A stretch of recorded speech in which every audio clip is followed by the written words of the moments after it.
What's up, guys? Today I want to talk to you about the foam roller and your IT band and why the two should never ever meet. They shouldn't even be included in the same conversation. Let me explain. Many moons ago, and long before anybody ever owned a foam roller, physical therapists and manual therapists would use certain tools to help them in administering certain techniques that would change the relationship between certain muscles. At a very basic level, when a muscle is tight, the opposite muscle is necessarily loose. It's better to think of tight muscles as being overactive and these loose muscles being underactive or inhibited. Now, to keep this explanation simple and easy for a lot of people to understand, when a muscle is active or overactive, it signals its opposite muscle or muscles to contract less. Think about how your bicep bends the elbow. In order to do that, it's got to make sure that the tricep doesn't try to extend the elbow at the same time. If they both turned on equally, then the angle at the elbow wouldn't change and we wouldn't be able to do what we're trying to do.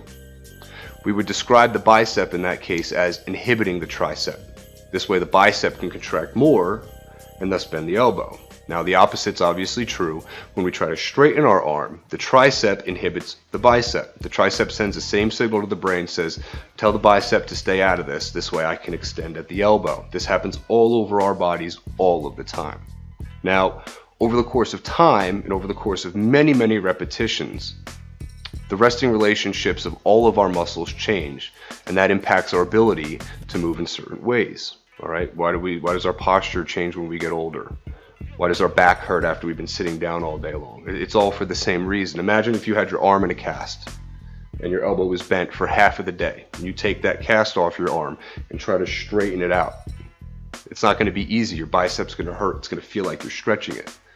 And that's because your bicep is used to being short. Your tricep has been conditioned to be inhibited, allowing the bicep to be short. And that's the same way, it's under the same mechanisms that our posture changes as we get older. Now, runners, for example, they'll display predictable movement patterns that are precipitated by the countless number of repetitions that they do when they're running. Those of us that sit for much of the day will also display pretty predictable movement patterns because of the amount of time that our bodies remain in a static seated position. You see, our bodies are designed to model around repetitive and frequent stresses. Whether it models our cardiovascular system to economize for endurance, our mechanics to economize for remaining seated, or rounded shoulders and a slouched back from keeping our faces buried staring at a phone all day, our body adapts to the things that we do most often. So when our bodies change shape because of repetitive movements, it's because some muscles are being trained to shorten at rest. And this is often what we experience when we experience feeling tight, okay? These tight muscles, these overactive muscles, are basically turning off their counterparts, making it harder for them to perform certain functions when they're called on to do something other than rest. And this is where manual release techniques are effective. There's a number of ways that we can intentionally inhibit the muscles that are overactive and allow for the opposite muscles, the ones that are usually inhibited or turned off, to shorten and thereby moderate the relationship between these opposing muscles. The foam roller, it's a tool that we can use on ourselves in order to manually release the tight muscles in our body, those dysfunctional muscles. It allows us for more favorable movements, and it diminishes discomfort that's caused by these kinds of muscular imbalances. Now, a manual therapist uses their hands and their thumbs, and they do it so artfully to compel a tight muscle to release or relax. Now, if we think of a skilled therapist's thumbs and fingers as a scalpel, then we necessarily have to think of a foam roller as a sledgehammer. Most people who use a foam roller do so improperly and actually contribute to the problem that they're trying to solve with it. But that's a story for another day. So now that we understand a few of the basics as they relate to why somebody would incorporate a foam roller, let's take a look at the IT band and talk about what it is and what it does. Fundamentally, the IT band functions much like the Achilles tendon does. The IT band is, in fact, just a tendon that connects a muscle called the TFL and Glute Max to a point on the outside of our lower leg, just below the knee. The IT band, it's ridiculously flat. It's only about 1 millimeter or 2 thick. It lays right on top of our largest quad muscle, the vastus lateralis, and it's made mostly of collagen. Now, because it's made of collagen, it can't stretch like a muscle does. It's more like a sheet of canvas than it is a sheet of polyester. It does store and release energy, but its characteristics allow for significant tensions without any need for bulky and metabolically expensive contractile fibers, such as muscle fibers.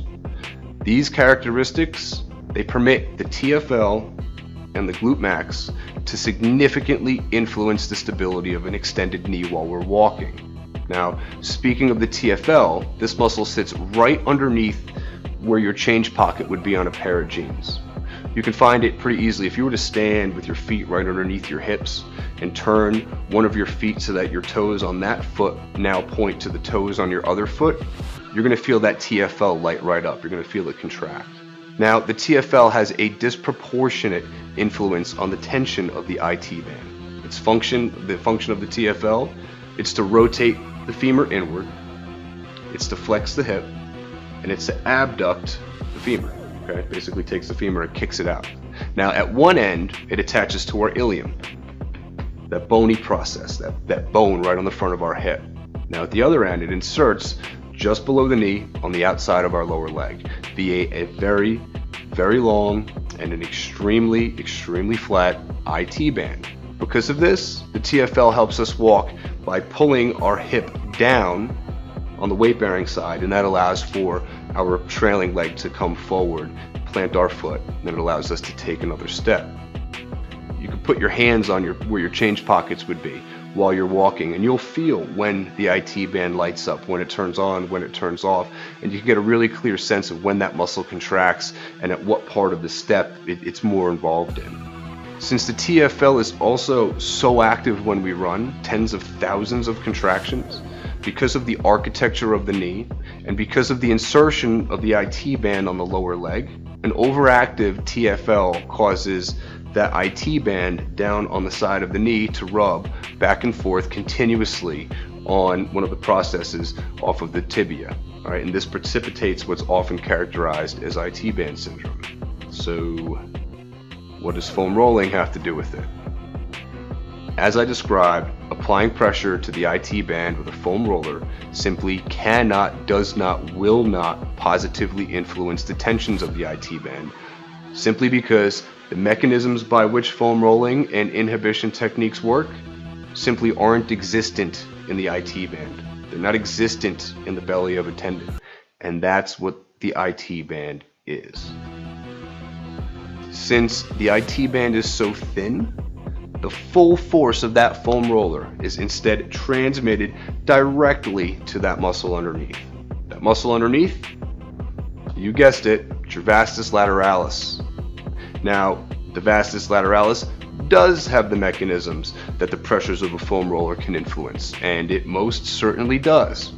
Foam rolling the IT band will instead necessarily inhibit the activation of the muscle underneath, and that's going to change its relationship not just with its opposite muscle, but it's going to change its relationship with the other muscles of your quad that combine to form your patellar tendon.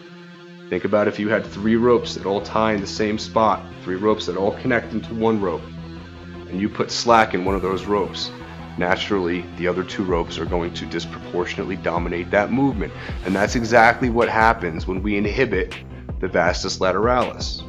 Now those balance of forces that pull on the patellar tendon and influence the patella can and will influence the collective function, and it will change the positioning and the movement of your kneecap. Now, this can cause a condition known as patellofemoral syndrome, or PFS, in which the kneecap is essentially pulled off its track, causing it to rub on stuff that it was never meant to rub on. So if foam rolling the IT band is bad, and it is, how are we supposed to influence the tension within the IT band when we're diagnosed with IT band syndrome? The excess tension in the IT band that's causing it to rub against the outer portion of the tibia, that's most often caused by an overactive TFL. And when that muscle requires attention, in order to inhibit it, we would inhibit it with a tool like the foam roller or with a skilled technician's hands or other type of tool. Attempting to release the IT band, a tissue that is absent of any such mechanism which would allow for a release. It doesn't have very good blood supply, they heal slow, and you're also unnecessarily assaulting and assailing the vastus lateralis directly underneath it. The TFL instead is most often going to be your primary target because it is usually the primary contributor to the excess tension in a tight IT band. So please, please, for the love of God, if you foam roll your IT band in an effort to loosen it, stop. It doesn't work. It's not doing what you think it's doing. And if you've been advised by somebody, please tell me that you haven't been advised by somebody to foam roll your IT band, or for whatever reason you're considering doing it, don't. The foam roller is not a key that opens the IT band syndrome lock via the IT band. The IT band is just a tendon. When your Achilles tendon is tight, you release and you stretch your calf muscles. So when your IT band is tight, you release and you stretch your TFL, or perhaps your glute max, but certainly not the tendon itself. It simply cannot be a positive influence on those tensions by virtue of the mechanisms in which inhibition and foam rollers work. You're probably doing more harm than good by inadvertently influencing the other tissues that are completely unrelated to the function of the IT band or otherwise cause conditions like IT band syndrome. Leave the IT band alone. That's not the tissue that requires your attention. So if you found this video helpful, please like and subscribe it. It helps me get the message out, helps me continue to create new videos, and helps me continue to create value for fitness enthusiasts and fitness professionals. Leave a comment below if you've got any questions or you've heard this advice before. I know I'm not the only person to say it. Take care, be well, and thank you.